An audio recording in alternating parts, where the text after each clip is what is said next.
నీళ్ళంటే తెలియదు, భాష అర్థం తెలియదు. ఇక్కడ నీళ్ళంటే ఎవరంటే ఇదిగో పరిశుద్ధాత్ముడు నీ మీద, ఇదిగో ఎండిపోయావు, భూమి ఎండిపోయినట్టు ఎండిపోయావు, దప్పికతో ఉన్నావు, నీ మీద నీళ్ళను కుమ్మరిస్తాను, నీ సంతతి మీద నా ఆత్మను కుమ్మరిస్తాను.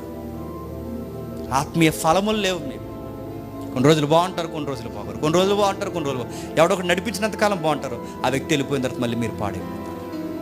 అంటే ఒక స్థిరం లేదా, ఒక పద్ధతి లేదా? ఎంతసేపు ఐగుప్తులో స్థిరపడిపోవాలంటే లోకంలోనే స్థిరపడిపోవాలని ఎందుకు కోరుకుంటారు? నా ఆత్మ ఏం చెప్తుంది, నా నోటి మాట ఏం చెప్తుంది, నా వాక్యం ఏం సెలవిస్తుంది, ఇవేం మీరు ఆలోచించరా? నేనేం మాట్లాడినా కనీసం నా మనస్సును కేంద్రీకరించరేంటి? కుండల బద్దలు కొట్టినట్టు బద్దలు కొడతాను ఏమనుకుంటున్నారు? అలా పెంక ముక్కలు కూడా మిగలకుండా పోతే ఏమనుకుంటున్నారు? ద్రాక్ష తోటలు దక్కకుండా పోతే ఏమనుకుంటున్నారు? సుఖం ఎరిగి బాగా దొల్లుతున్నారు మీరు ఏమనుకుంటున్నారు? పైగా నా పేరు చెప్పి నువ్వు ప్రేమించే దేవుడా, మృదువుగా మాట్లాడని మళ్ళీ నా దగ్గరికే, నా